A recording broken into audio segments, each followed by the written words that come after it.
Oh yeah. Y'all ready? This is a giant presentation. Fair use in your caboose bone.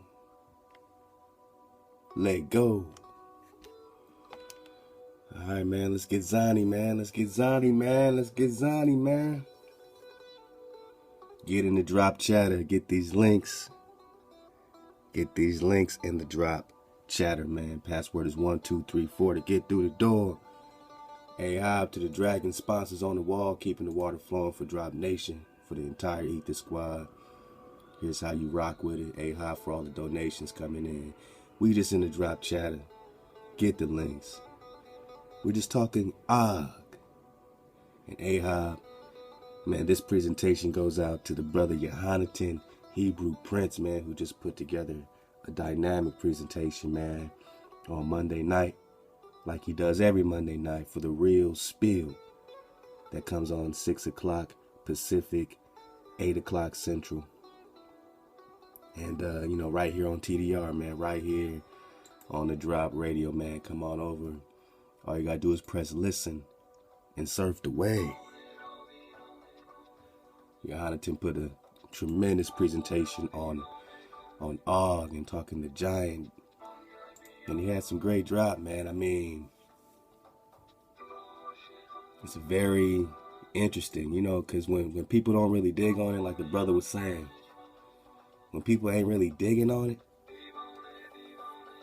it's like they may say something crazy, man. Like, Israel, man, y'all just came around conquering people, and how can you serve this creator that would tell you to slaughter the men, women, and children of these nations that you're conquering? Oh yeah, we're just talking the Ogam script. We're gonna talk Og. We're gonna talk the King Og of Bashan. We're gonna talk Ogam script. We're gonna talk Silvanus Ogam. We're gonna connect all these things and see, what it is. Maybe there is a connection, maybe there's not. This also goes out to Dawi, because Dawi dropped this King of Bashan book in the drop chatter. So, I'm connecting that with this giant drop that Yohanatan was talking about. It seems like, that's what I fall back, man. I just wait for the right drop at the right time. And I know it's the right time when multiple researchers are digging on, something that is in the wave, that I'm flowing with, man. It's just all coming together, man. So this is Drop Nation. This is Ether Squid Eye. Let go. Yeah, but, some people be like, man, how could this creator, slaughter these men, women, and children and take all these lands? And that's when you start digging on these giants. The Book of the Giants, man. Y'all digging on the Book of the Giants, man? This is Dawi's drop, man. Maybe we'll get some of this for the dismount, man. That's right on time, Dawi. Hey, my brother.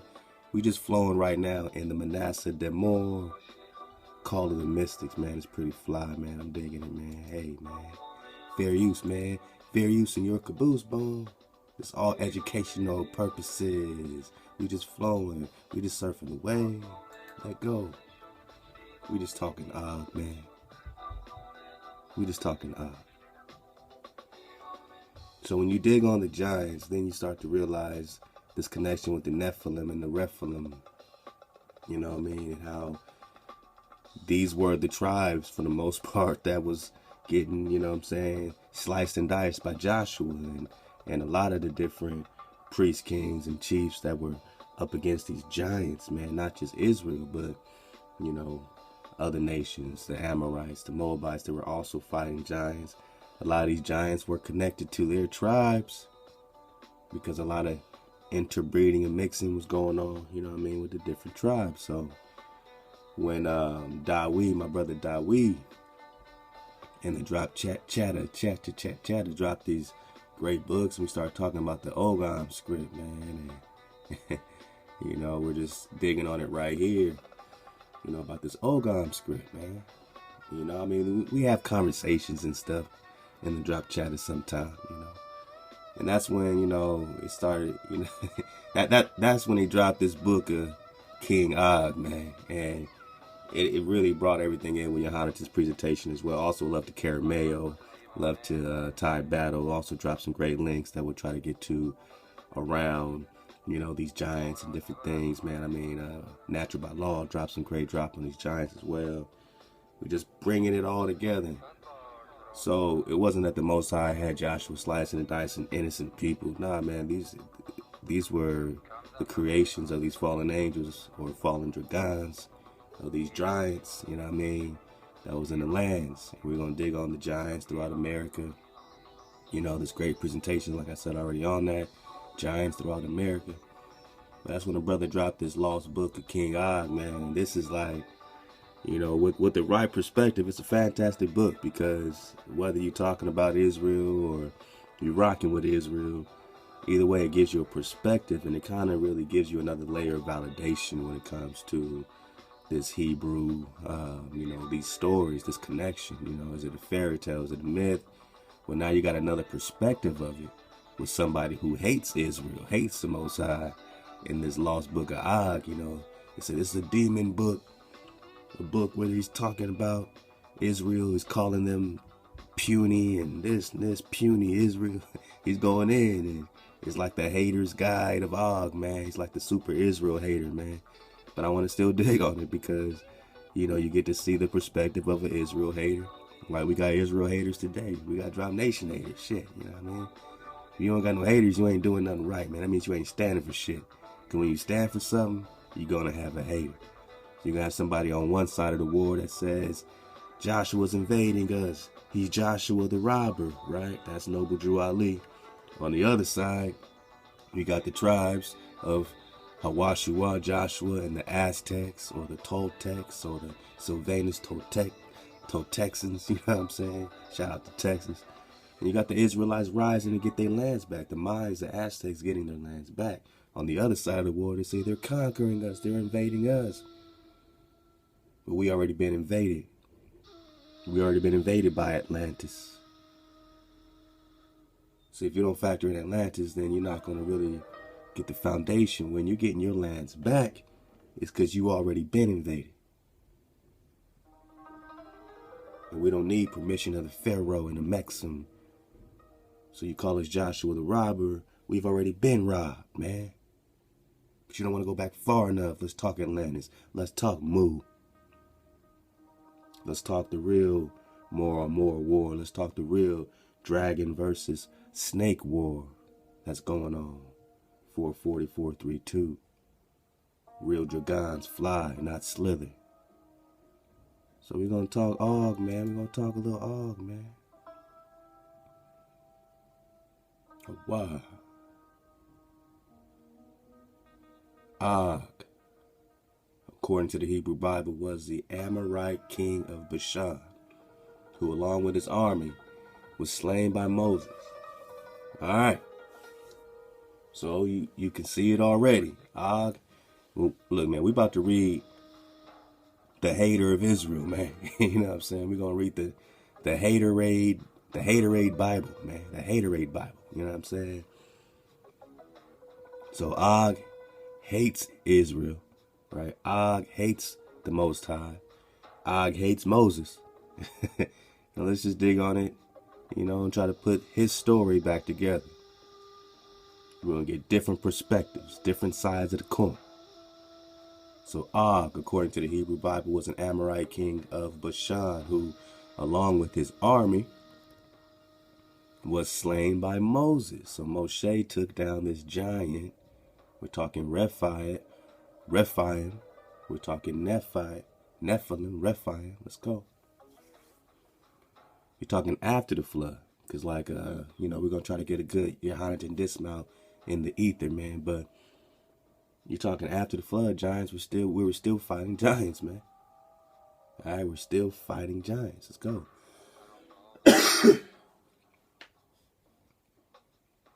So this Amorite king of Bashan. So he's an Amorite king of Bashan. So he's saying that there's Amorite giants. Let's go. Amorite king of Bashan, along with his army, slain by Moses and his men at the battle of Edrei. In Arabic literature, he is referred to as Uj ibn Anak. Anak. Remember the tribes of Anak, the giants? Go get that drop from Natural by Law. Go get that drop from Caramel. Your just dropped on this. The Anak. Here they spell it A-N-A-Q. Og is introduced in the Book of Numbers. Like his neighbor, Sihon of Heshbon, whom Moses had previously conquered at the Battle of Jahaz. He was an Amorite king, the ruler of Bashan, which contained 60 walled cities and many unwalled towns, and his capital at Ashtaroth. All right, so you got all these hijacks is playing. All right, still exists a 70-foot mound. All right, so you got the Book of Numbers, chapter 21. We're going to get some script, man, and Johannes also dropped some great script we're going to get as well. Let's talk about this one. Book of Numbers, chapter 21, and Deuteronomy 3. Continues. Next, we turned and headed for the land of Bashan, where King Og, all right, and his entire army attacked us at Edrei. But Ahchwa told me, do not be afraid of him, for I have given you victory over Og and his entire army, and I will give you all his land. Treat him. Now, just because it says all his land doesn't mean that it was originally his land. This is a translation, letting you know that he was occupying the land. So you can translate it as his land or the land that he's occupying. Just like, oh, the land of the Canaanites is not their land, it's just the land they're occupying. Oh, don't you know you're in the land of the Amorites? It's the land they're occupying, not their land. It's just a translation. Let's go. Treat him just as you treated King Sihon of the Amorites, who ruled in Heshbon. So Ahchwa, our power, handed King Og and all his people over to us, and we killed them all. Now you see the beef between Og. We're about to get it out the book of King Og, dropped by Dawid. Not a single person survived. We conquered all 60 of his towns, the entire Argob region in his kingdom of Bashan. Not a single town escaped our conquest. These towns were all fortified with high walls and barred gates. We also took many unwalled villages at the same time. We completely destroyed the kingdom of Bashan, just as we had destroyed King Sihon of Heshbon. All innocent people. Nah, man. I'm talking real giants, man. Giants that were eating you. You dig? We destroyed all the people in every town. We conquered men, women, and children. Why men, women, and children? Because you can't let little giants grow up to be big giants that might also eat you and your children. This ain't no play. These aren't no non-heathen giants. But we kept all the livestock for ourselves and took plunder from all the towns. So you really got this dragon versus giant war. You know what I mean? If you really look at it. So we took the land of the two Amorite kings east of the Jordan River, all the way from Arnon Gorge to Mount Hermon. You know, Mount Hermon's hijack. Let's go. That's the fallen angel city right there. All right? It's called Sirion by the Sidonians, and Amorites call it Senir. We had now conquered all the cities of the plateau and all the Gilead Bashan, as far as the towns of Salakah and Edrei, which were part of Og's kingdom of Bashan. King Og of Bashan was the last survivor in the great the giant Rephites. So Og is a Rephaim or Rephites. He's a Rephite, all right? So let's make this as clear. So, okay, we'll talk more about this, but like Johannes was saying, you know, that's a counter to a lot of foolishness. And again, the truth ain't never got to be validated by ignorance. You know, you hear ignorance, you know what I mean? You ain't got to validate the truth with ignorance, you know what I'm saying? Or to the ignorant. It doesn't have to be validated by those that are not digging, you know what I mean? So, you know, when you know your creator's not just taking down women and children, you know, we're talking a giant war, and we're talking a continued giant war. Even in Prester John's letter, he said there's still giants there. You know what I mean? But apparently they were rocking, you know what I mean? They were obeying. All right? But let's go. So it said his bed was made of iron and was more than 13 feet long, 6 feet wide. It can still be seen in the Amorite city of Rabbah. 13 feet long. All right. Og's destruction is told in Psalms 135 and 136 as one of the great victories for the nation of Israel. In the book of Amos 2 and 9 may refer to Og as the Amorite, whose height was like the height of the cedars, and whose strength was like that of the oaks. So again, the Amorite. All right. So you got cats today claiming Moabite tribes. All right. But the Moabites and the Amorites are cousins, right? Brothers, cousins, whatever you want to call it. So if you had Amorite giants, you had Moabite giants. These giants are claiming the Amorite tribes. So you have these wars between Israel and Moab and the Amorites. But these are giant wars, man. These are the Rephaites. All right. Og and the Rephaim. Deuteronomy 3:11. And later in the book of Numbers and Joshua, Og is called the last of the Rephaim. Rephaim is a Hebrew word for giant. All right. Deuteronomy 3:11 declares that the bedstead of iron, 9 cubits in length, 4 cubits in width, 13 by 5 feet, 13.5 feet by 6 feet according to the standard cubit of a man. It goes on to say that the royal city of Haba and the Ammonites, his giant bedstead, could still be seen as a novelty at the time the narrative was written. So they still got proof. They have proof of this. Like, we're going to get to other proof, but you already know that there's proof in the bones and all this stuff, the structures and all this stuff like that, giant doorways and all this Tartarian business and all that, right? It is noteworthy that the region north of the river Jabbok or Bashan, the land of Rephaim, contains hundreds of megalithic stone tombs. More proof of giants. Now they said the river Jabbok or Bashan, so Jabbok would be Bashan, all right, today. So I guess they changed it to Jabbok. Dating from the 5th to the 3rd millennium BC, 1918, Gustav Dalman discovered in the neighborhood of Amman, Jordan, a noteworthy dolmen which matched the appropriate dimensions of Og's bed. Description in the Bible: such ancient rock burials are seldom seen west of the Jordan River, and the only other concentration of these megaliths are to be found in the hills of Judah in the vicinity of Hebron, where the giant sons of Anak were said to have lived. So now we got Anak. Again, you're going to go into the giants, the Anaks. Here it says, a figure in the Hebrew Bible. His descendants are mentioned in the narratives concerning the conquest of Canaan by the Israelites. According to the book of Numbers, Anak was the forefather of the Anakim. The Bible describes them as very tall descendants of the Nephilim. So Nephilim, Rephaim, two giant cousins or breeds or whatever you want to call it. You know what I mean? You know, apparently they're distinct from each other, but they're both giants. All right. Very important drop right here. And just right quick, man, let's see if we can, where we at? Where's the drop chatter? You know, anytime, man, you just surfing the wave, you know, come over here and get some drop, man. Come over here and get some drop. If you missed the show's going to be archived. You know, you got the whole schedule just by scrolling over drop chat. All you got to do is click TDR live schedule to get the live schedule drop, man. And, you know, just for a minute, man, let's take off that for a second, man. Let's fall back.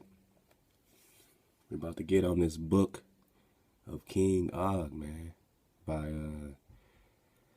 love to Arlene, dropping some drop, man, some film drop, Destination Planet Negro. I ain't really checked it out yet, you know what I mean? But y'all go check this out. Destination Planet Negro, man. I mean, gotta be some drop in that. This is The Real Spill, Season 2, Episode 9, hosted by Yohanatan Hebrew Prince, man. I just want to belly flop in it for a couple minutes. Just fall back and keep it flowing. Here we go. Here we go. Get to the site, man. Click the drop, man. Show the love. This is That Real Spill. Let's get a few minutes of it. We're going to belly flop, but get the intro.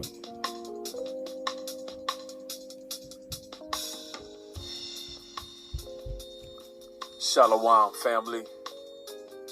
This is yet again your boy, Jonathan Hebrew Prince, coming to you with another segment of Real Spill.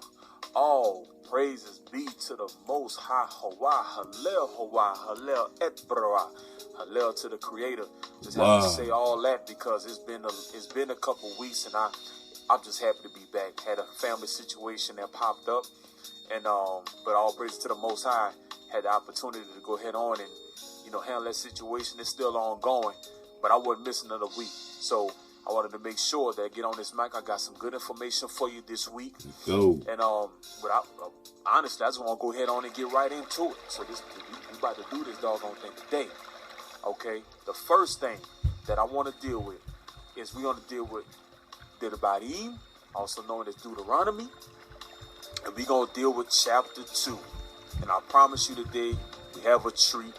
Don't know how long I'm going to be on the mic, but while I'm on this mic, you feel me, we're going to go ahead on and get this knowledge.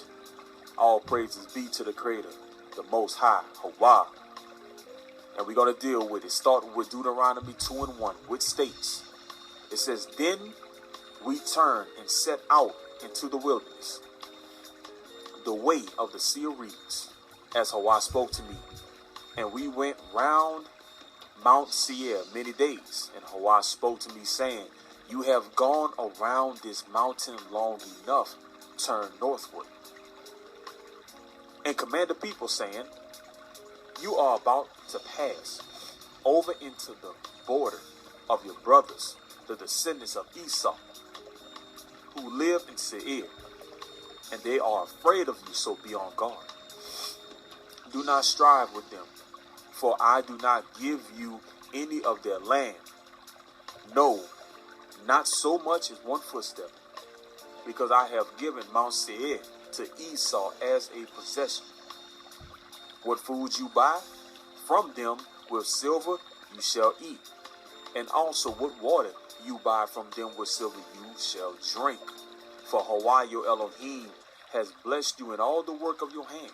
He has known your wanderings through this great wilderness these 40 years. Hawa your Elohim has been with you. You have not lacked any matter." Now I want to stop right there real quick and kind of do a quick commentation on that. Let me explain why. Even with the Israelites acting the way they was acting and doing the things they were doing, and even because of their actions which caused them to strive in the wilderness for 40 years, it says right here in verse 7 that the Most High was with them the entire time and they never lacked. That is what I call the epitome of greatness from our Creator. Even in the midst of the foolishness that caused us to be in the predicament where we should have just went head on straight into the land, we had to deal in that wilderness for 40 years because of our disobedience and our foolishness. The Creator still made sure that we had what we needed. All praises be to the Most High. Let's keep going. Verse 8. It says, "And when we passed beyond our brothers, the descendants of Esau who dwell in Seir, away from the way of the desert plain, away from Ethlan and Ashlan, Geber, I should say, we turned and passed over by the way of the wilderness of Moab. And Hawa said to me, Do not distress Moab, nor stir yourself up against them in battle, for I do not give you any of their land as a possession, because I have given to the descendants of Lot as a possession."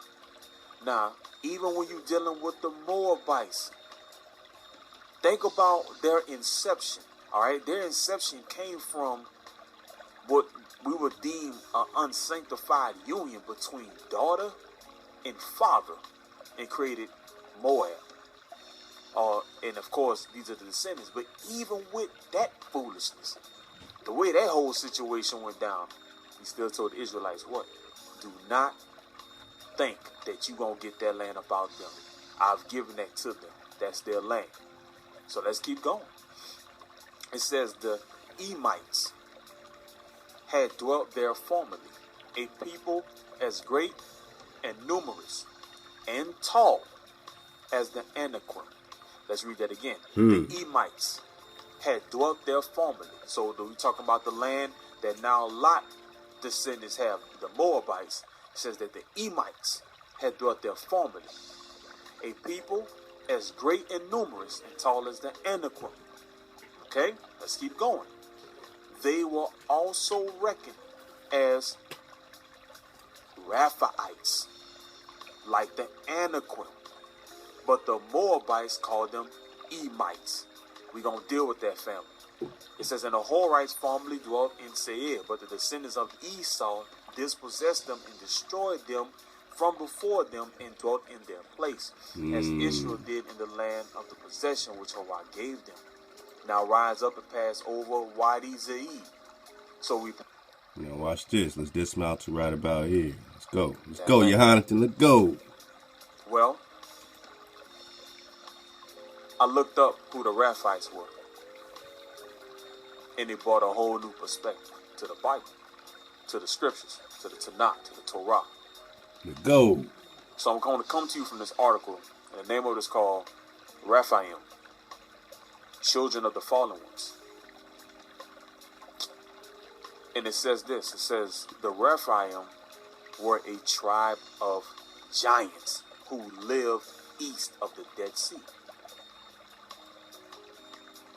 It says the Israelites had trouble with the Raphaim who lived in the forests of the mountains of the mountainous regions of Ephraim.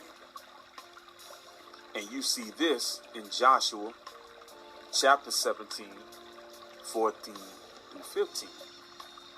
And the children of Joshua Joseph spoke unto Joshua, saying, why hast thou given me but one lot and one portion to inherit, seeing I am a great people, for as much as they have here, the Lord has blessed me hitherto. And it goes on. So what I want to do right quick, I'm not going to play it like that. We're going to go ahead on to read that whole situation. So let me pull it up. I didn't even plan on reading that verse, but we're going to read Joshua, and we're going to read chapter 17, and we're going to read verse 14 through 18. Let's do this right. Let's go. Here we go. Oh, wow. And the children of Joseph spoke unto Yahushua, saying, why have you given us but one lot and one portion to inherit, seeing we are a great people, whom Jehovah has blessed until now? And Yahushua said unto them, if you are a great people, go up to the forest and clear a place for yourself, there in the land of the Perizzites and the Raphites, since the hill country of Ephraim is too narrow for you. Then the children of Joseph said, the hill country is not enough for us, and all the Canaanites who dwell in the land of the valley have chariots of iron, both those who are of Beth Shean and its towns, and those who are of the hill of the valley of Yitzreel. And Yahushua spoke to the house of Joseph, to Ephraim, and to Manasseh, saying, you are a great people, have great power. You are not to have one lot. For the hill country shall be yours, for though it is a forest, you shall cut it down, and its further limit shall be yours.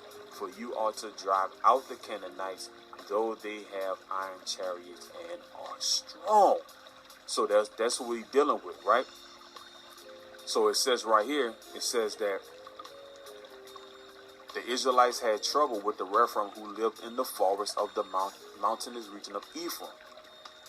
Goliath, who David killed, was evidently one of those people. Now we're talking 1 Samuel 17, 4 through 7. It says the Rephaim were the mighty men of renown, such as the Akkadian, Gilgamesh, and the Titans of Greek mythology. When these hybrid human Rephaim died, they became shades in Shaul. Shades in Shaul. And you got a whole nother situation when you dig on them shades, you dig? I mean, this is the Drop Radio, man. This is real spill. This is season 2, not season 1. You want season 1?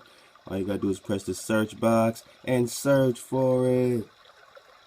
We building up our foundation over here, man. This is season 2, third wave. You know what I mean? This is third wave, but it's season 2. of the Drop Radio, man. Episode 9 for your Honiton Real Spill, man. Ahab, your Honiton Hebrew Prince. Subscribe on YouTube. Hopefully we got more, opportunity to get some more drop out of this. We just surfing the wave. We're talking Og and the Rephim. You got that. Pull up all these links. You got them all. Here's another great link right here. How tall was Og of Bashan? Because we're about to get on this. I know you're waiting for it. We're about to get on this King Og, this book of King Og, man, dropped by Dawid. Remember in Deuteronomy 3:11, for King Og of Bashan was the last remaining of the Rephaim. His beard, something like that, or bed, was made of iron, and it's still in Rabbah of the Ammonites. It is 9 cubits long, 4 cubits wide. Then it goes into how big it is. So we're talking the connection of this Bashan. Now, Og is mentioned in Jewish literature as being alive in the time of Noah up until now, up until the time of his death in battle with the Israelites. It is written in the Midrash that he had a special compartment in Noah's ark just for him. So he was invited on the ark according to this. We'll be talking about different perspectives. Let's go. Jewish oral tradition has it that Og sat upon the top of the ark, riding out the flood for the duration of the flood from that location. He just sat on top, all right? Such was the impact of the slaying of Og in the memory of the Jewish nation that Og's destruction is retold again centuries later in the book of Psalms, Psalm 135 and 136, as one of many great victories for the nation of Israel. Also, the book of Amos makes a reference to Og the Ammonite with the following words, but it was I who annihilated the Amorite before them, who was as tall as the cedars and as strong as the oaks. I destroyed his fruit above and his roots below. Og was the last remaining one of the Rephaim. Wow, a tribe considered in ancient Israel as a tribe of giants. If the giant king's bedstead was built in proportion to his size, as most beds are, he may have been between 9 to 13 feet in height. However, later rabbinic tradition has it that the length of his bed was measured with the cubits of Og himself. The Talmud applies fantastic proportion to the giant's height, relating a story where Og was so large that he tried to destroy the Israelites by uprooting a mountain so large that it would have crushed the entire Israelite encampment. In the same story, Moses, under Jehovah or Hawa's direction, not to fear the giant, grasped a spear the size of 10 cubits long, and by jumping a similar vertical distance managed to stab Og in his ankle.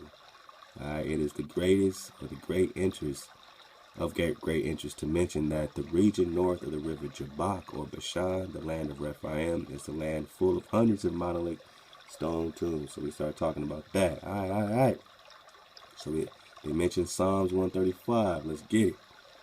And we're going to get into this Og here, man. Hope you enjoying surfing the wave. You know what I'm saying? We're in the waters, man. We're in the waters of Ahchwa, man. Let's get some, make sure we got some more water flow. Make sure we got our water flow. Let's go.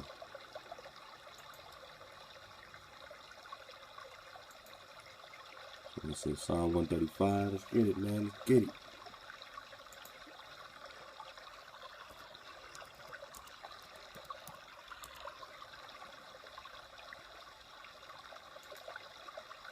In verse 11, let's go.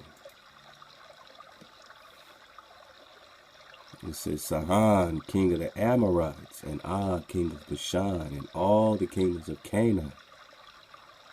All right, so let's go back. So you know what we're talking about. All right. Let's go to the top. Praise Ahchwa. Praise you, the name of Ahchwa. Praise him, O servants of Ahchwa. You that stand in the house of Ahchwa, in the courts of the house of Ahchwa. Praise Ahchwa, for Ahchwa is good. Sing praises unto his name, for it is pleasant.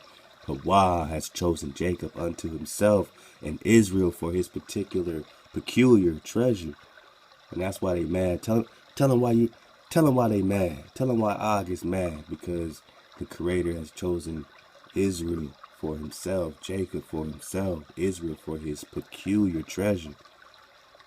You're so peculiar that they want to extort you, man. They want to, you know what I'm saying, take all your treasures, take all your things, and they want to follow you and say, oh, what's cool?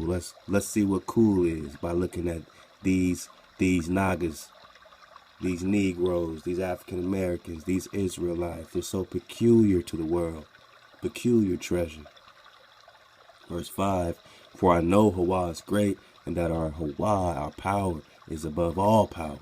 Whatsoever Hawa pleased, that did he in heaven and earth and the seas and all the deep places. He caused the vapors to ascend from the ends of the earth.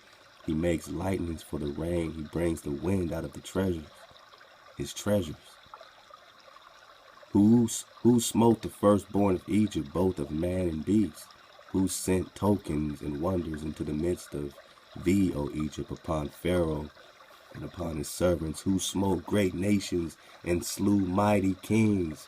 When the Bible talk mighty, many times they're talking giants. Sihon, king of the Amorites, and Og of Bashan, and all the kingdoms of Canaan. So who smote Og, man? Who smote Og? Hawa smote Og. Hawa smote the Amorites, smote all the kingdoms of Canaan. So when you put them all these confederate tribes that are confederate to take down Israelites, even today, behind the scenes, still taking down the Hebrew nations. These are the tribes that were connected with these giants and with these other fallen energies, you know what I'm saying?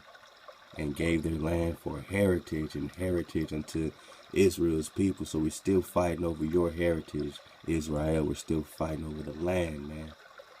They say it's theirs. They say it's Joshua the robber coming to take his heritage. Let's go, man. The Lost Book of King Ahab Dawid. So let's go, man. I mean, I told you, man, this is Haterade 101. The Book of And we're going to get into Enoch, man. We got some Enoch to do, man. Let's go, man. The ancient giant, King All right, you got Numbers 21. It says, Hawa said to Moses, fear him not, for I have delivered him into thy hand, and all his people in his land. Thou shalt do to him as thou did to Sihon, king of the Amorites, who dwelt in Heshbon. So we're jumping right into it. And this is not, of course, the full book. This is just sort of an extract here.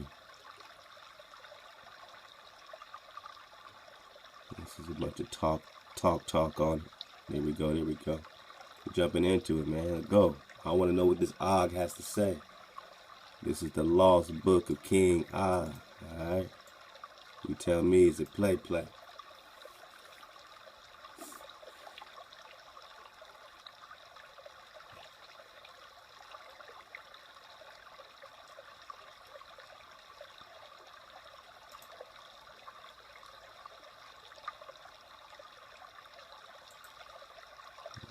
Alright. Water check. Alright, water's good. We're going to need to keep the water flowing, because we're going to go right into the mind of a hijack. We're going into the mind of a giant, a Rephaim to go. So this is what he got to say to Israel. Remember, they said Moses smote him, right? So let's go. Did you think, O corrupt worm of Israel? And this is Og talking. And when it says worm, this is really quick. Really quick, man. When it says worm, right?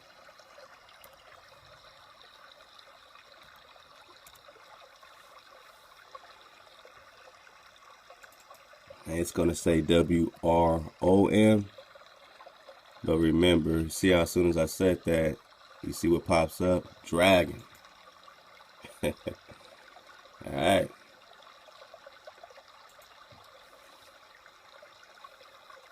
Worm. So sometimes they spell it with a W-Y. You hear about worms, like dragon worms. Alright? They're called worms in some culture. This is just a little fantasy thing, but it's just showing you that, you know, these worms are the dragon. One of the dragon's primary functions is the rules and limitations imposed on her by her creator. Still connected with the creator, even in fantasy land. Worms, worms.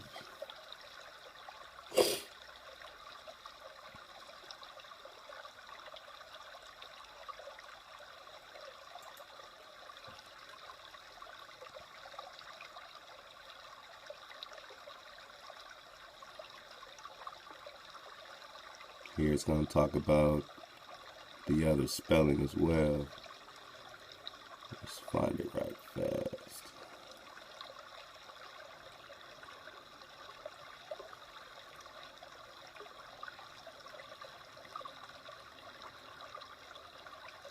I'm just talking Draco, Gargoyle, Wyvern, Cockatrice. All these are different names for the same thing.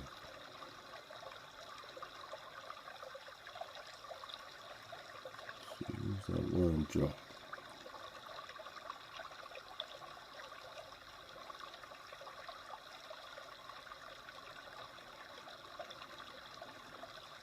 Oh man, water feel good, man. Water feel good, man. That's that water of Judah.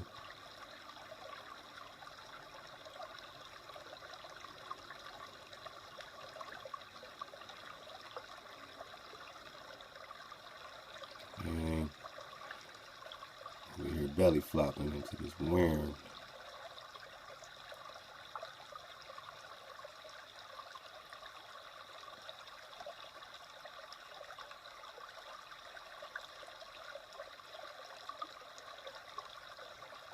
Might have to do it the easy way and just type it in. Yeah.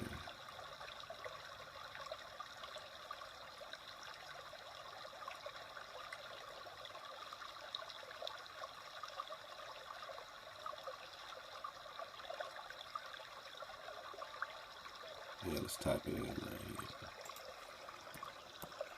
Worm, worm, dragon.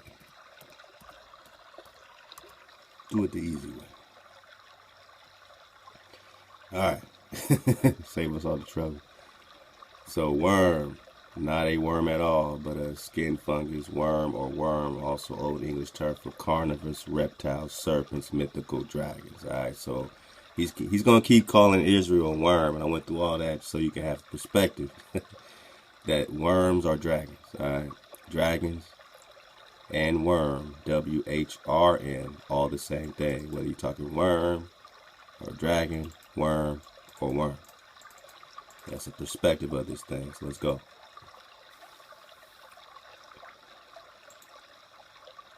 Water check. Okay, water's good. So, alright, here we go, man. So did you think, O corrupt worm of Israel, dragon of Israel, let's go, that I did not stand above the great water in the mountains, you who have never touched the sky or stood tall over anyone? My meditation, my dreams are your loose bowed death. I told you this cat's about to go in. This is the Haterade Bible. This is one of the greatest haters of your nation, man. He wants... He said he has dreams of your loose bowed death. All right, let's go, man. Baal of the earth will guide me, so you know who's he rocking with. All right. Now, who hasn't bent a knee to Baal? See what I'm saying? See how important it is not to bend a knee to the bald Baal? Of the earth will guide me like he did Nimrod, the mangled loin Nephilim. To Nimrod, he calls the mangled loin of the Nephilim. Worm. So it's all dragons, man. Dragons on this side, dragons on that side. The dragon in the garden was cursed, now got to be slithering on his belly. But before that, you got a dragon on dragon situation. Some dragons chose up, some dragons chose down. Some angels chose up, some angels chose down. I mean, you remember that story. That you got no problem with that, right? People with wings choosing up and down. Well, dragons with wings were choosing up and down. Let's go. Behold, I am Og, the largest man in the land. What can you possibly do to me? Are you prepared to die? I have watched you crawl into the light as a corrupt fecal worm. I have watched your mother Egypt eat your young. I watch now and I ponder, is this why you now war with me, O worm of Israel? You have slain my neighbors in Sahan. Remember, what did it say in Deuteronomy?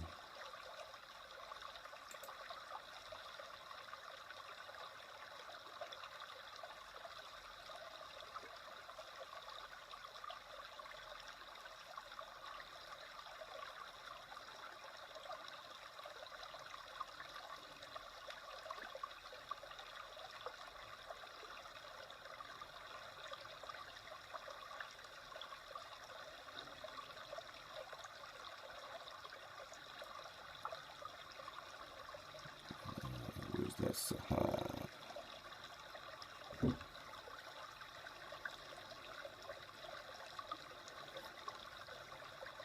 maybe we're over here with it. Alright, here we go.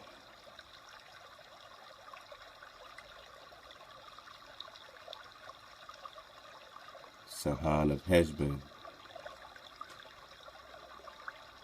So Og is introduced in the book of Numbers. So yeah, Numbers, not Deuteronomy. Like the neighbor Sahan of Heshbon, whom Moses had previously conquered at the battle of Jahaz. He was an Amorite king, the ruler of Bashan, which contained all that. So remember, the capital is Ashereth. Ashereth, Christmas tree, the Ashereth pole. Let's go, Nimrod. Let's go. We just talking Nimrod, right?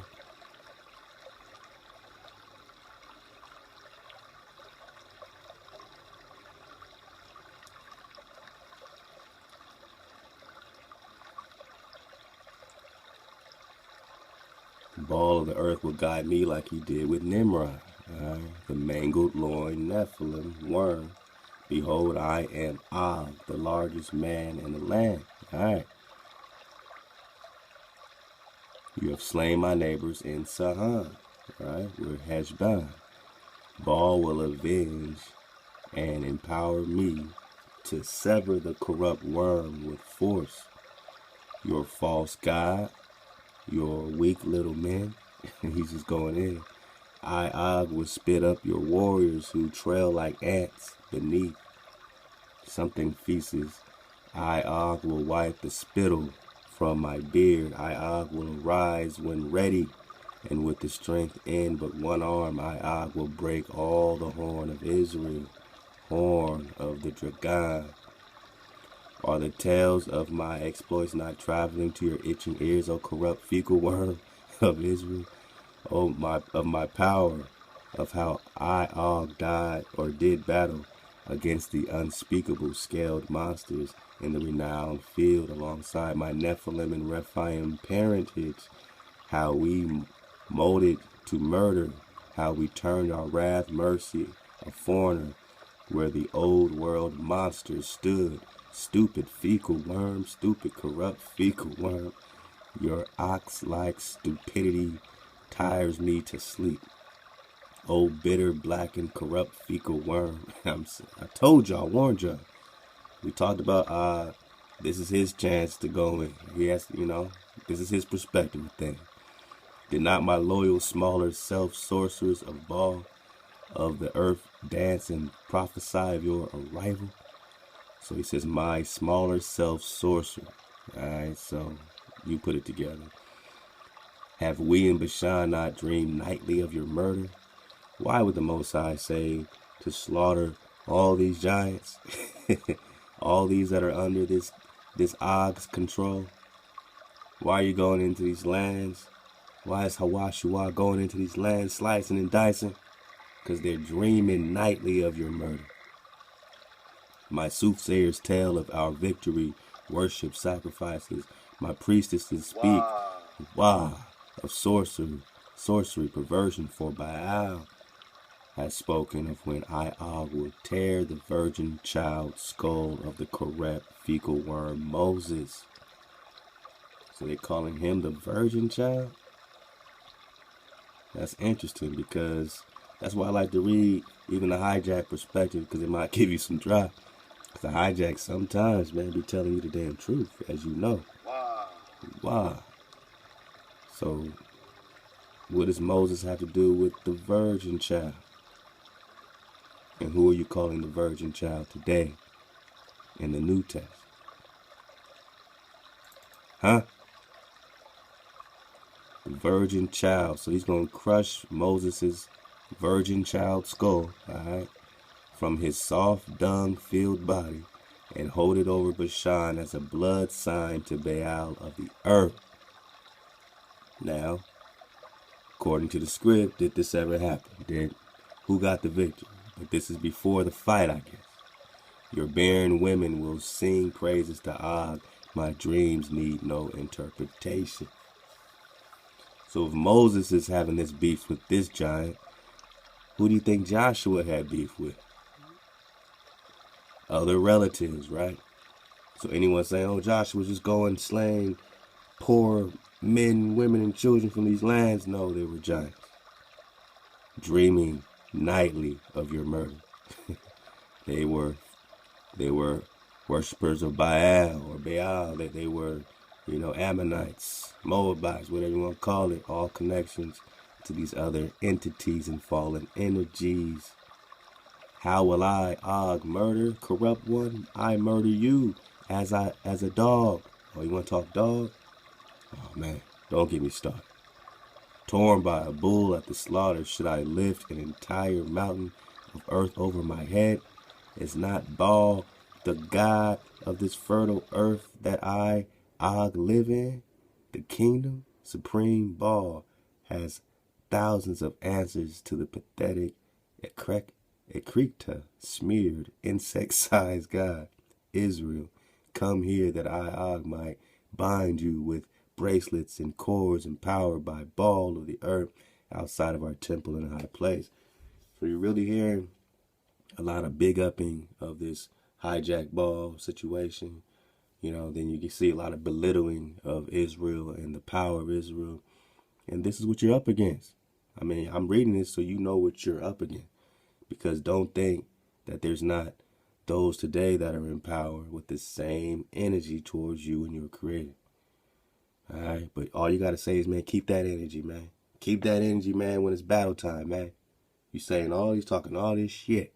Keep the energy when it's battle time is what Moshe said. And what happened? Okay, history, you already know. How many castaways have you killed? Hold up, man. Hold up, man. I think it's time. Hold up, man. I think it's time for a water check, man. Water check. Let go.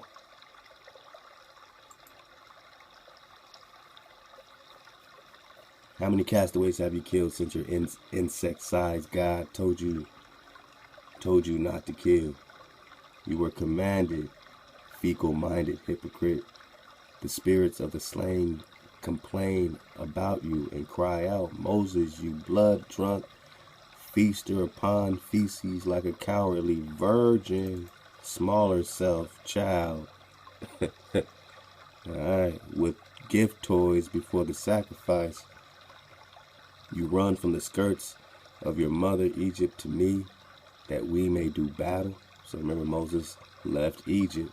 That's why he keeps saying Mother Egypt, because Moses left Egypt. That's why he's calling Egypt everybody's mama, since he's connected, the whole tribes leaving with Moses. So, but again, Egypt means bondage. So he's pretty much saying bondage is your mother. But let's go. Og, I, Og, will grind your bones to their dung marrow. I, Og, will pluck your eyes from your face and toss them to the pit. I will eat both your arms to the stump. Great fear shall seize you, and you shall fall upon the blood, vomit-stained face, broken and contrite before Og. My smaller self-priestesses, my smaller self-sorcerers of all of the earth shall dance and witness the slaughter of the corrupt fecal worm of Israel, and they will disrobe and paint their supple flesh with Moses' blood and entrails before Baal of the earth, when we celebrate on high, and Agis will carry the severed stupid virgin, stupid virgin child. So how many times does he have to call Moses a virgin child? Very interesting stuff right here, man. On high over the roads, there will be screams of praise to Og, to Baal of the sun. There will be roast flesh served. So they're eating you. That's, these are giants. They eat people. To Baal of the earth, to Baal of the stars and celestial bodies, even to Mot, Mot, to Og, cheers as Moses' virgin. Again, it's the fourth or fifth time. Virgin head is held high through the roads of Bashan, because you wanted so. I will anoint my head and beard with oil before I go make war with you, insect-worshipping, excreta-mouth virgin child. You will be defeated, corrupt little worm, smaller self Moses. My spies have told I, Og, of your smaller self army, and their worship for any god but yours, and your murderous solutions. So he's talking about when Israel went astray, and the Most High started raining down, raining down plagues on them. He's talking about smaller self, and then worshiping other gods other than yours, of the time in Egypt, of your commandments, of laws, of your violence and madness, all in the name of your fecal insect-sized God. It is not your hypocrisy shining as a beacon before you, you who shall not kill because of your God's commandment, are the most murderous of all. Why? Because he's taking it as you should not kill us. When you're at war and you're killing us. So Joshua shouldn't slay the giants, even when the giants are slaying Israel, or these other tribes that are also fighting these giants at this time. But you see how he's trying to spin and twist, and this is what they do. When we have a commandment not to kill, that's specifically a tribal commandment. You could take it out of context like this giant Og is doing, but it's a tribal commandment. Don't kill your brother. Don't kill your sister. This is how you live as a community. This is a community commandment. We're not going to kill each other. We're going to rock as a community. Now, if anybody fucks with our community, if anybody comes in jamming us up or trying to jam up our women or children, clearly there's an issue. If anyone come taking our tribal lands, clearly there's an issue. And you have a creator that rocks with you to bring a solution to that issue when you're rocking.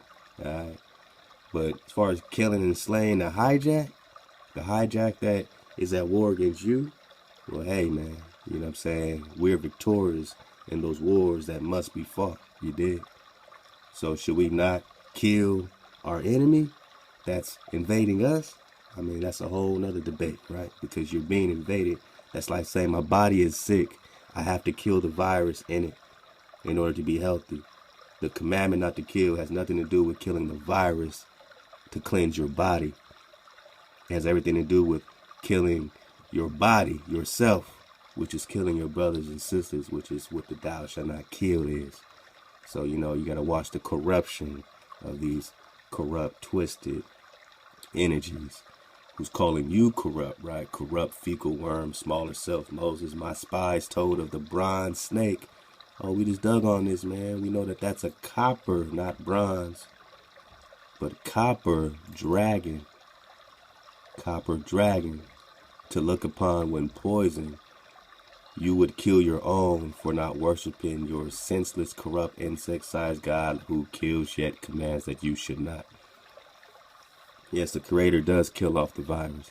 And if you're acting like the hijack, you might get, all that work your doggone self if you're not flowing with the water. With what water? Drop the water, man. The water, man. The water, man. You got to flow with the water. anything going against the wave is going against creation itself. And you just want to exist on this wave, man. Water check. Let's go.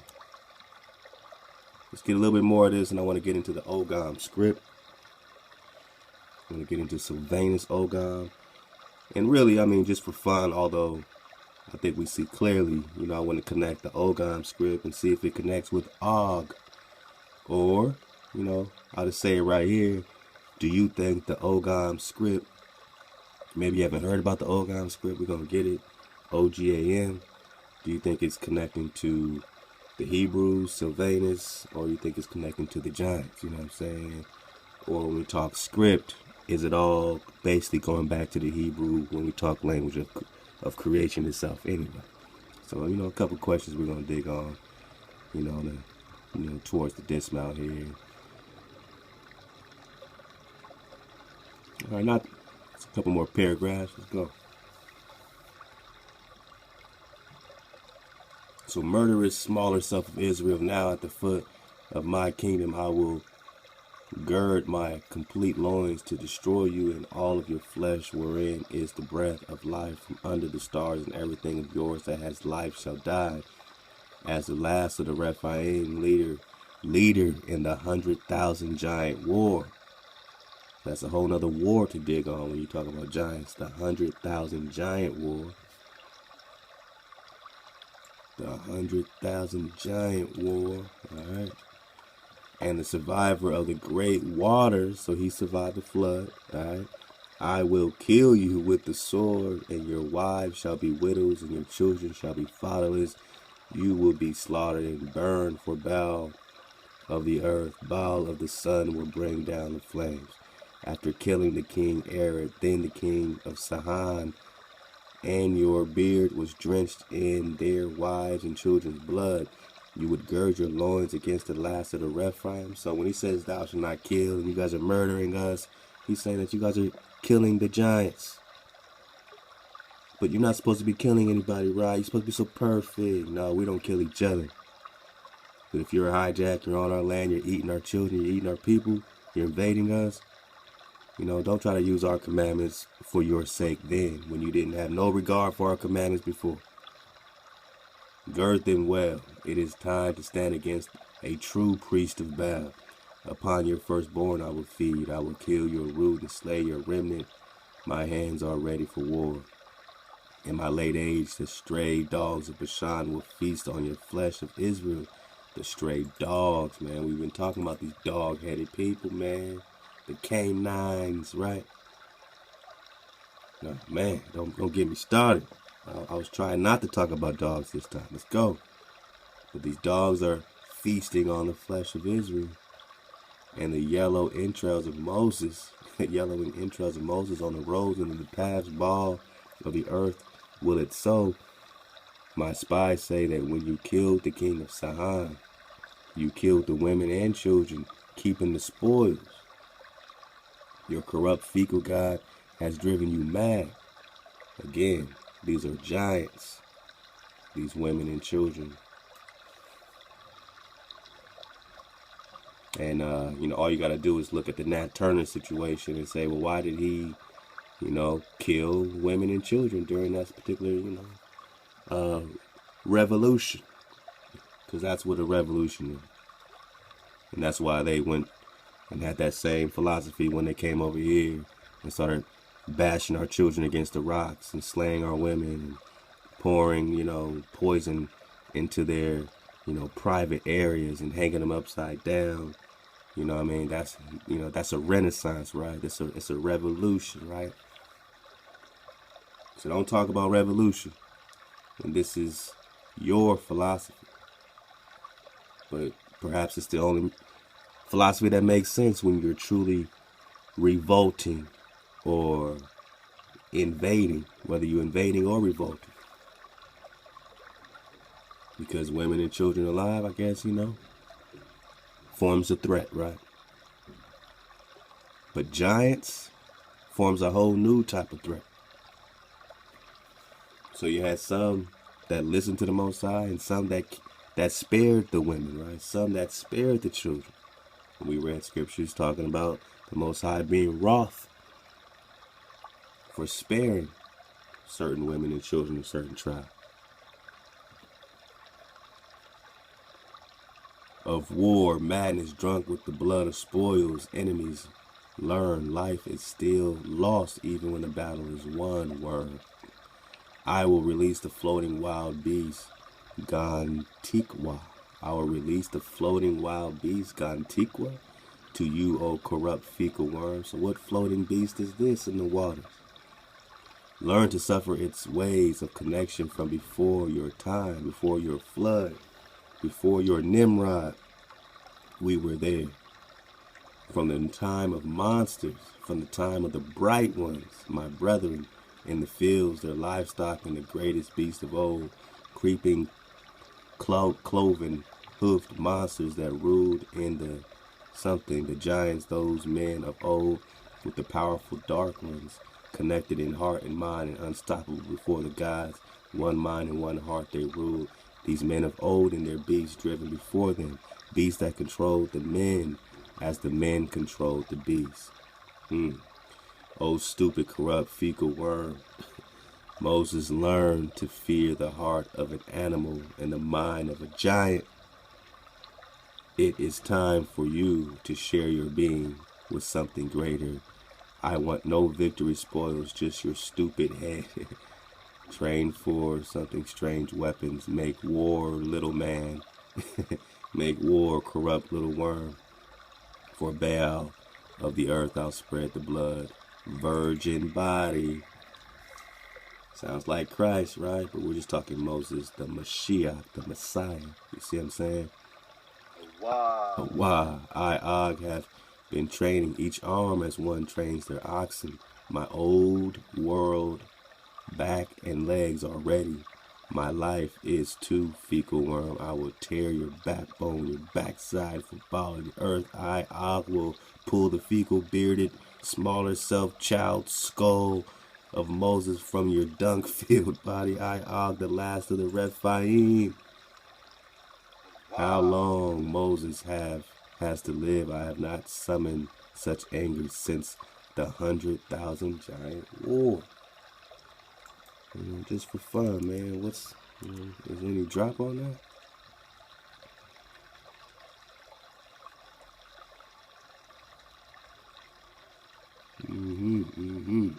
Book of Giants. Okay, so that might be something digging on in the Book of Giants that the bro we already dropped on us, man. Maybe this discusses the 100,000 giant war, man.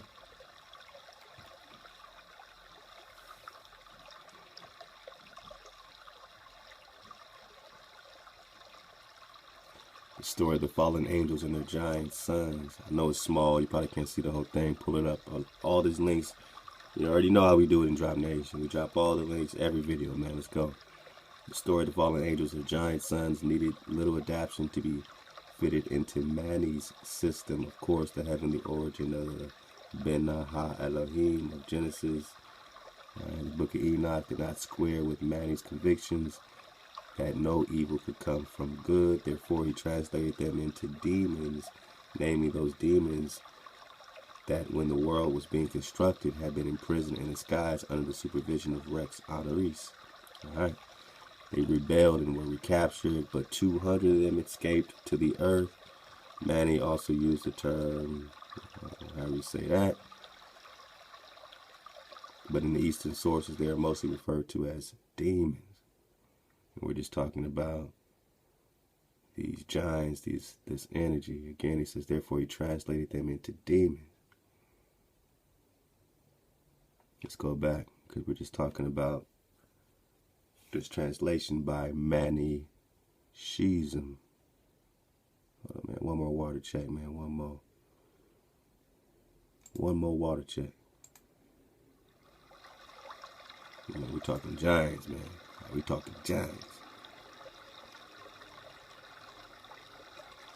So yeah, most of these kind of seem to be pointing back into this Book of Giants. That says the Huguenot authors, one of the best books ever written by Mani something, so that's why we're just calling him Manny, was the one to make the only sound suggestions of the sources used by Manny for the compilation of the Book of the Giants, the Book of Enoch, the great-grandson of Noah, discovered lying in a field.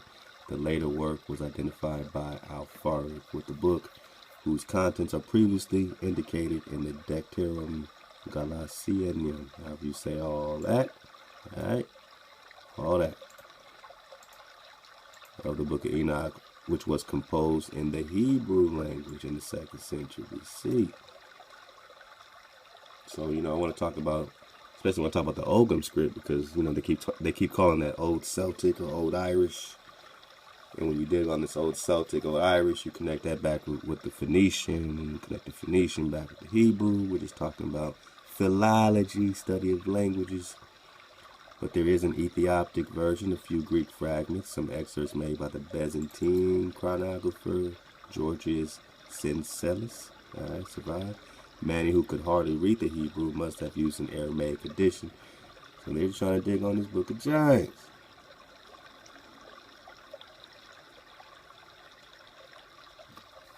So it's interesting, man. You got it right here, man. You got it right here. That's going to connect to, it's going to connect to a lot of things, man. So, this is not the only part of this series. We're definitely going to, start digging more on this when we talk about this book of Og here, this King Og situation, man. So Ahab, man, demon. Ahab to my brother, man, Dawid, for this great link. Let's keep it going, man. Let's keep it going. Let's get to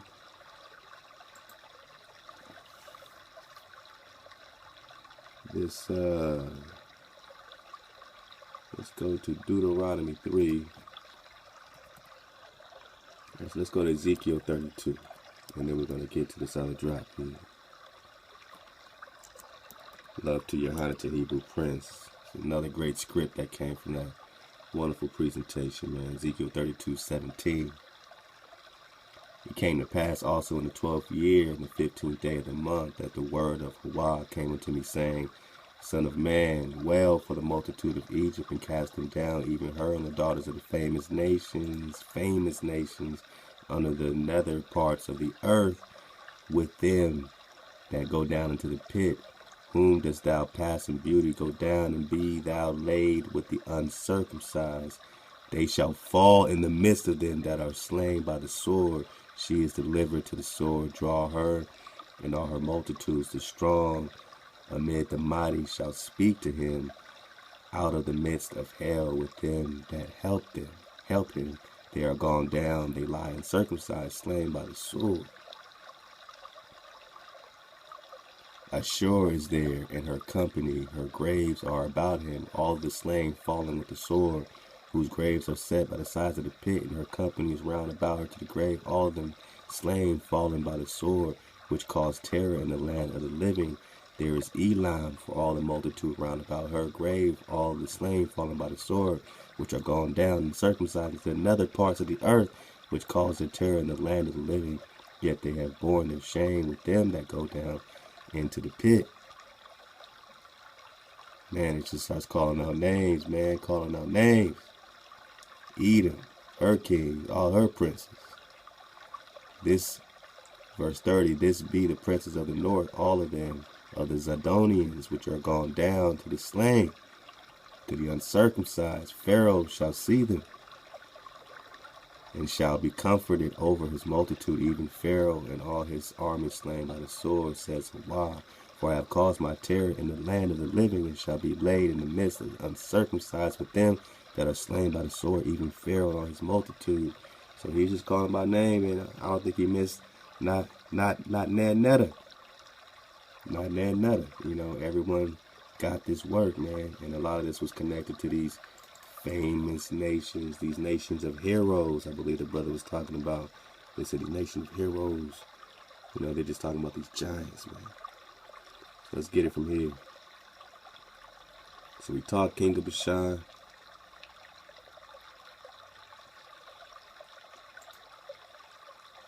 And let's talk Ogam.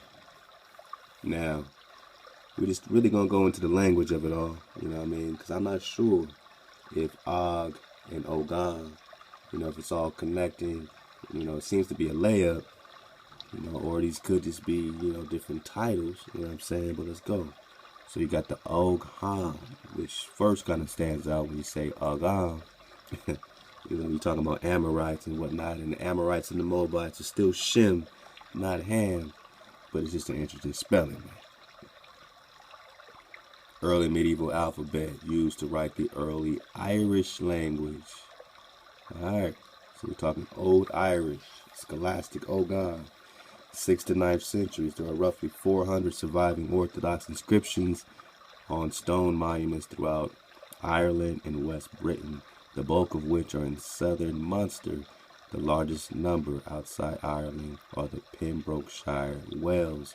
You see a lot of connection with the Welsh language and the Hebrew language. We're going to talk about the Irish, all pretty much the same connection.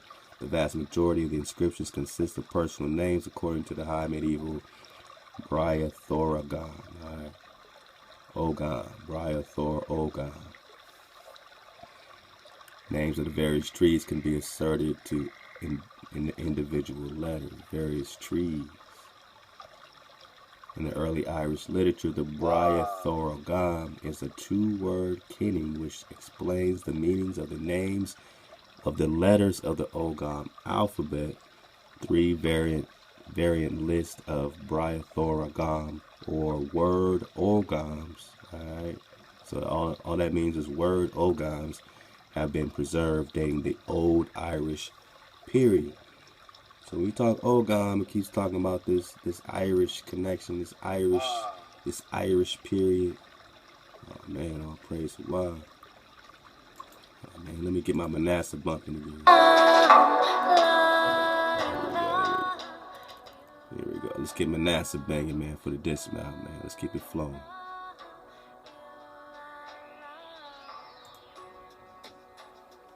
So you got a lot of this Welsh, Irish philology connection with the Ogam script. Pull up this link from cwva.org.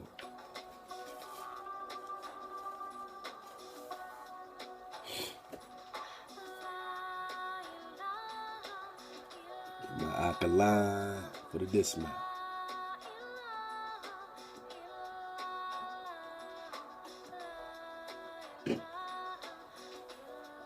Now let's talk about some rock carvings that are being found in this same Old Irish script.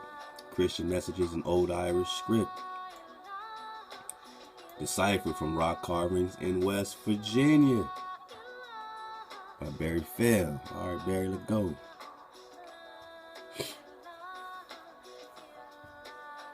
The rock cut inscriptions, which are the subject of this article, are located in archaeological sites in Wyoming and Boone countries, West Virginia. They appear to date from the 6th to 8th centuries AD. They are written in Old Irish language, employing an alphabet called Ogam.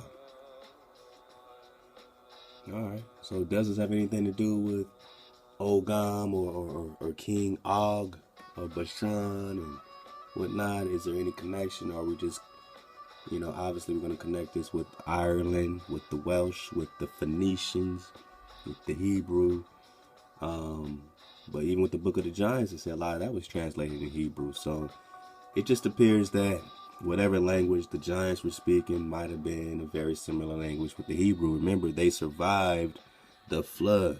So if we talk about ancient Phoenician or Hebrew being original, you know, vibration, creation vibration, you know what I'm saying? Then we're talking about the Giants speaking a very similar tongue. So I don't know, in terms of the titling, you know, why, you know, but again, it's not as if the people called it Ogam. So you just have these translators and these, you know, so-called scholars that are calling this stuff these certain titles, and we're just bringing it all together, right? So it's an alphabet called Ogam, all right? But it's not the actual name of the alphabet, all right? But it's called Ogam, all right? So it says found also on ancient rock cut inscriptions in Ireland.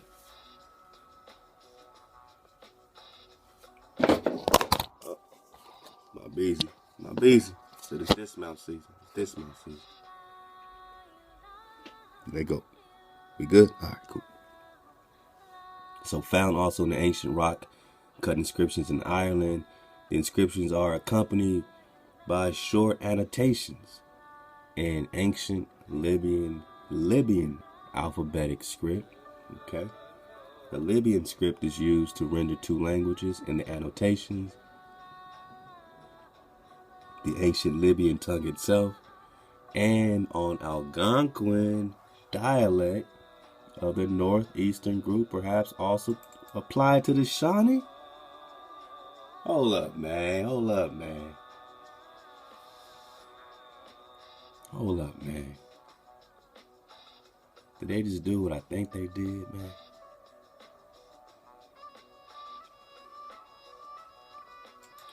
I ain't gonna go all into it, man. I ain't even go all into it, man. Let's just do it real simple, man.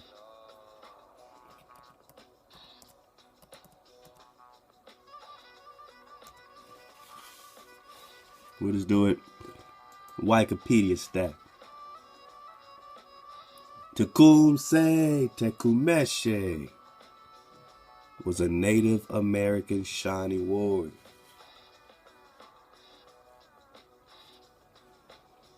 And chief, alright, who became primary leader of a large multi-tribal confederacy in the early 19th century. So when you talk Shawnee, man, you're talking Tecumseh, man, love the Ogam, man. You're talking about priest kings, you're talking about the Hebrews that we already connected. Go get that drop. Then we did a 4-part series. We're going to keep that going as well. This is how we flow. This is a classroom. We talk about, we dig on different elements, man. All right, and we put them all together. So when you talk Shawnee, you're talking about this Hebrew priest king. You're talking about the comet. You're talking about the dragon. You should already know this. Let's go. We're surfing the wave. All right, so when we talk Ogam, and it's connecting this Ogam script to the Shawnee,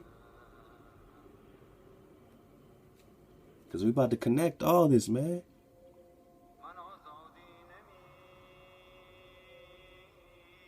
We love to tie battle. We're going to connect all this, man. It's a great link here, man. We about to get it, man. You can pull it up now. Get ready.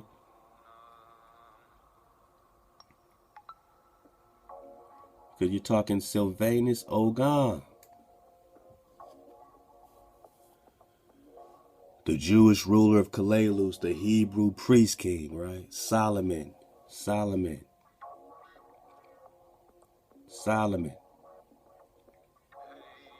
Hold up. You're talking the forbidden histories of America, right? David Lowe. Remember, man, fair use, man. All right, fair use in your caboose. 775, Nehemiah Theodoric reconquered the American Empire. Yeah, in 700s, there's an American Empire, my naga. Ruled by you, my naga. Kalalus was ruled by Silvanus Totexis, or Solomon, the builder. We've been talking about this for years. We're putting it all together. All praise to Allah, the hereditary ruler of the former Israelite Romani. Ramon just means pomegranate, people of a promise, promised land.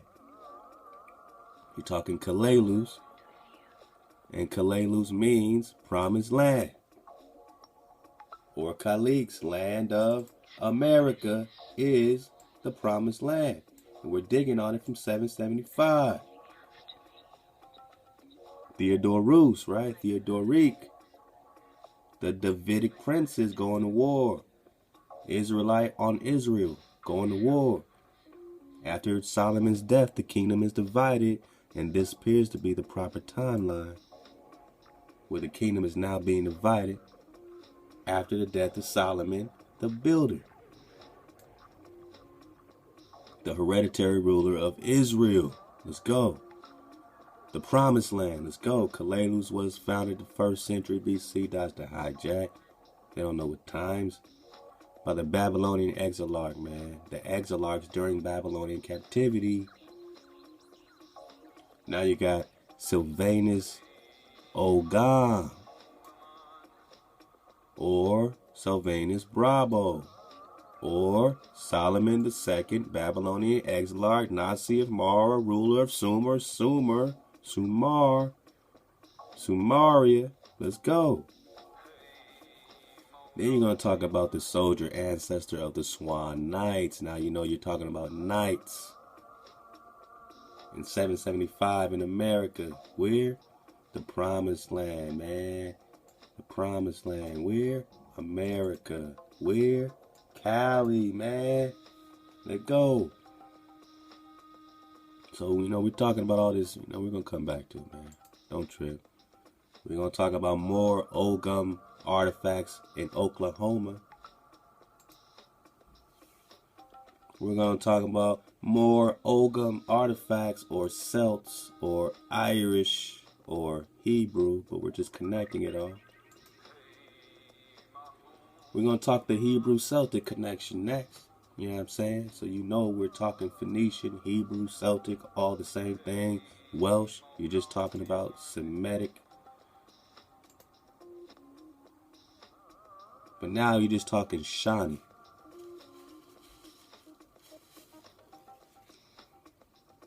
And again, you got these rock-cut inscriptions. Rock-cut inscriptions, which are subject in this article, are located in archaeological sites of Wyoming, Boone counties, and West Virginia. So you got artifacts in West Virginia. All right, you want some drop? You want some artifacts? You want some proof? You want some evidence of the Hebrew connection? You also got to dig on the Celt connection. You also got to dig on the Irish connection, because it's all the Phoenician Hebrew connection. And you're even going to have to dig on the Algonquin and the Shawnee, which takes you where? To the dragons, man.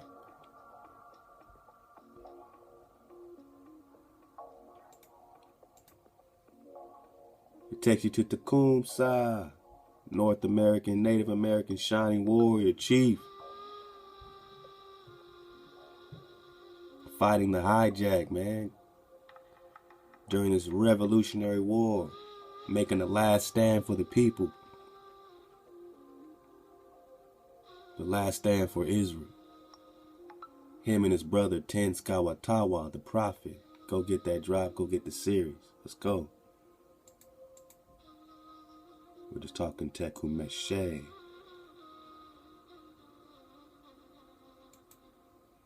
So now that we can see, all right, so the inscriptions are accompanied by short annotations in the ancient Libyan alphabet, all right, but then it says the Libyan script is used to render two languages in annotations, the ancient Libyan tongue itself, so they use that to get these two language annotations, the Libyan tongue itself, and the Algonquin dialect of the northeastern group, perhaps the Shawnee. So all this is connection. Whether you're talking Libya or you're talking Shawnee. How can that be? You're talking the language of creation. Most of our knowledge of the Ogam comes from the Dublin manuscript, known as the Ogam Tract. Alright, it's a good place to look deeper into the Ogam script, composed by the unidentified monk in the 14th century. Unidentified monk in the 1300s? That's kind of Priest King era, man. That's kind of Prester John era, man. Remember, they were looking for Prester John in Portugal from the 1200s all the way up to the 1100s to the 1600s? 1100s to the 1600s? So 14th century is right up our alley when you talk unidentified monks, priests. So they don't know where it comes from. It's kind of like the Voynich manuscript. It describes some 94 varieties of Ogam and other alphabets known to describe, but the writer indicates that he knew of some 150 varieties of ancient Irish alphabets. A portion of one of the folio charts in the Ogam script is shown in this figure. So dig on it. Dig on it.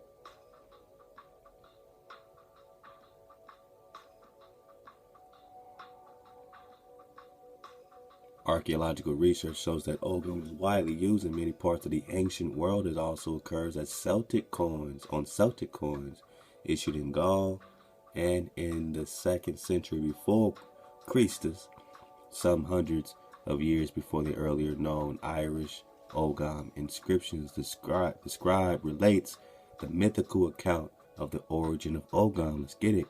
He tells us that the first Ogam message ever written was the work of a magician named Ogmios.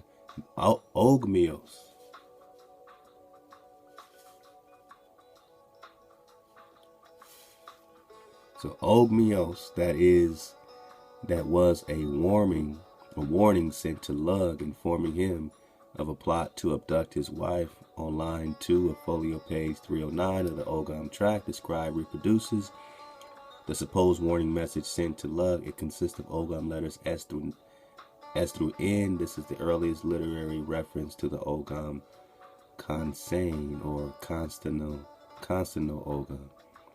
For the letters 5 or S through N are the consonants of the old Irish word Siona, meaning warning. The passage of the track, figure C, is marked by the arrow, and the word is shown enlarged below the track.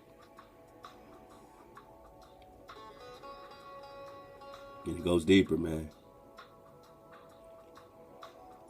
You know, you got the water, let's go. Hebrew Celtic connection. Pull up the link, Israelite info, Israelite.info. In ancient times, Hebrew Semitic trade and colonization reached the British Isles and beyond. Here's a fascinating story of the language, culture, and religious ties between the ancient Hebrews and the Celts. In 8th century BC, the Assyrian Empire was at its peak, and its armies threatened the nation of the eastern Mediterranean seaboard, including Israel. The Assyrians were brutal, fearsome people, the most terrible, perhaps, in all the earth's history. Conquered lands were literally plundered of everything of value, even the people who were taken into slavery. Sound familiar? The wall murals of the Assyrians, some of which now bedeck the British Museum in London, depict scenes in horrible savagery and torture. Sound familiar? Men were sometimes skinned alive and impaled on poles to slowly die outside the gates of the city. Alright, so let's get to this drop.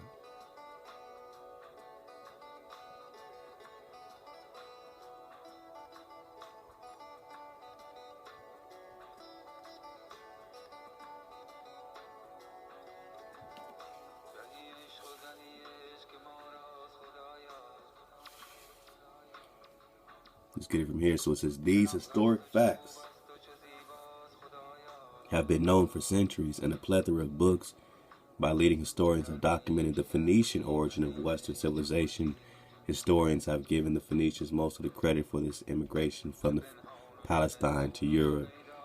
Although the Hebrews were more numerous and were divinely promised greater increased numbers, perhaps the answer to the confusion is that the Hebrew language is a Phoenician dialect and the two are virtually identical. But as we will see, a great multitude of Phoenician-speaking early European colonists can be shown to be Hebrew. So we're just talking Hebrew. Got it. Famed historian George Rawlinson commented, the Tyrians, Phoenicians, Tyrians, conceded to the Israelites a portion in the traffic which they had carried on for so long a time with the nations of the West. 2 trading fleets were formed in 1 Kings 9:27 and 1 Kings 10:22, to which each of the 2 nations contributed both ships and men. Phoenicia, page 101. All right. From their trading colonies then grew and developed early cities. In the 18th century, historians discovered exciting proof of Phoenician Celtic ties. An ancient Roman dramatist, Titus Maccius Plautus, wrote a play, The Penniless, in which he placed then current Phoenician into the speech of one of his characters. In the 18th century, linguists noticed the great similarity between the Phoenician and the early Irish Celtic language.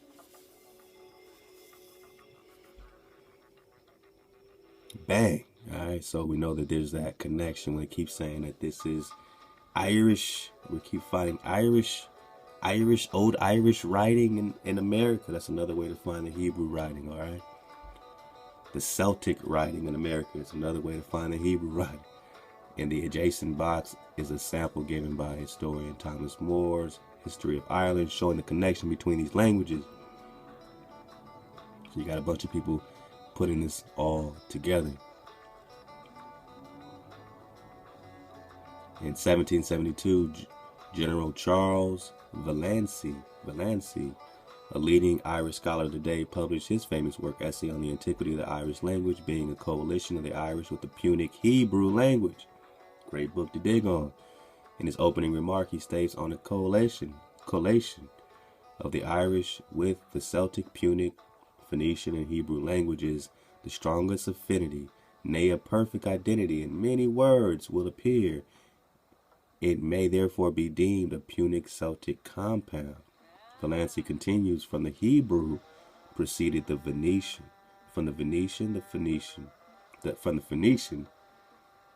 Carthaginian, or Punic, was derived the Alien or Alian, Dorian, and Etruscan, and from these was formed the Latin.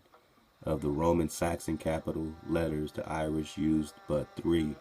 Of the other bear a very great resemblance to the primitive Hebrew and Phoenician. So again, from the Hebrew proceeded the Phoenician, and then on and on and on you go.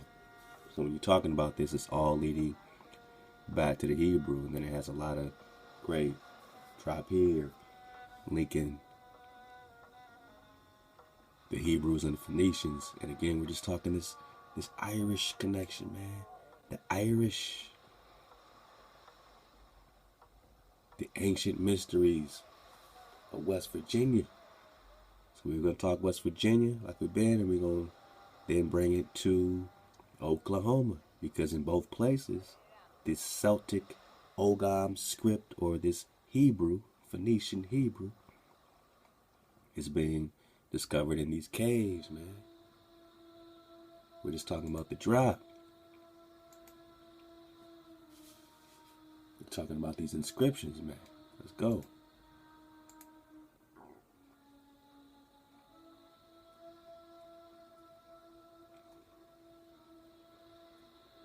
For the dismount, man, it's gonna be nice and smooth. We're gonna flow this dismount all the way through. Let's get some more water for the dismount, man. You surfing the wave? How you reeling, man? I know how you feeling, but how you reeling? It's all about the zon, man. No matter all the information, make sure the water is flowing. Make sure you flow. Because we just bringing this all back. Why talk giants? So that we can talk reality, man. We talking reality. We talking about how to find the artifacts. We're talking about where they're at. We're talking about the true connection. The true frequency room. And that you exist no matter what perspective we digging on.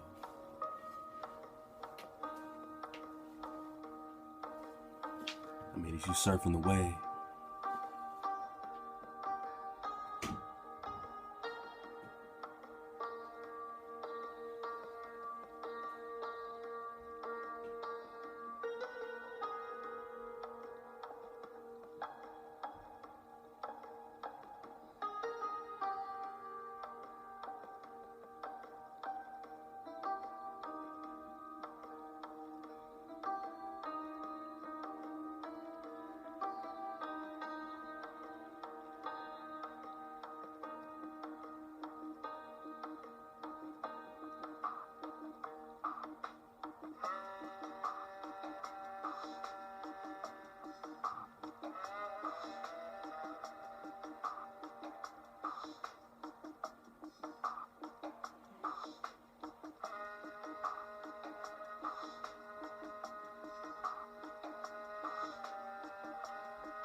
Let go. That felt good. It feels good. Let's get this dismount right here. Let's get this dismount right here. Man, tune in tonight, man. You know, we got the Red Chill Pill Lounge, man. Just come on over, fall back. Make sure you listen in and listen up. And get the drop. Let's go.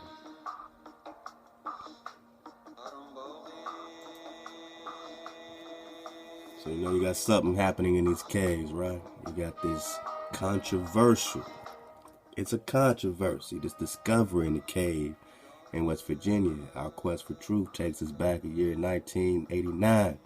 Archaeologist Robert Powell discovered remains of human skeleton on a rock shelter of the Cook petroglyph site in Wyoming County, West Virginia. Powell,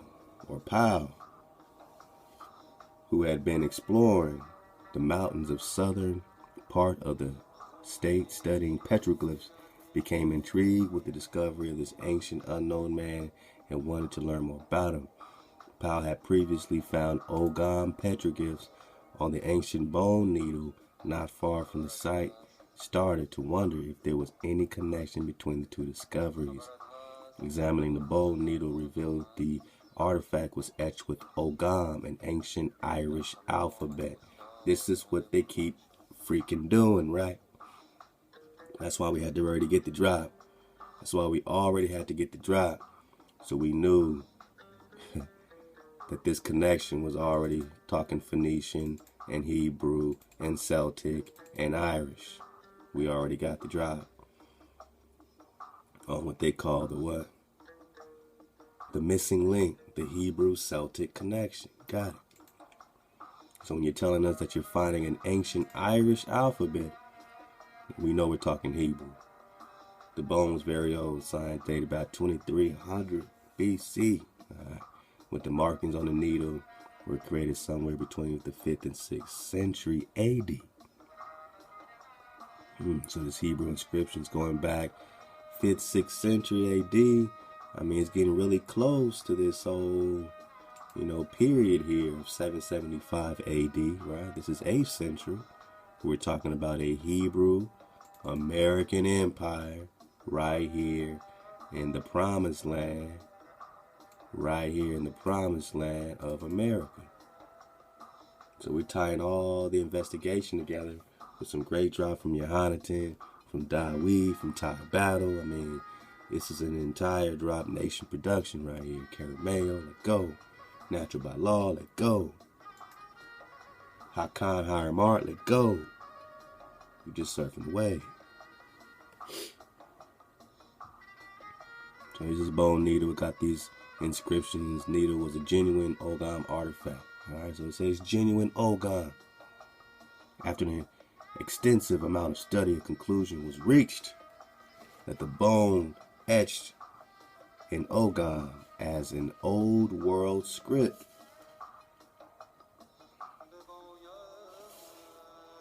So why is this old world script being found in America?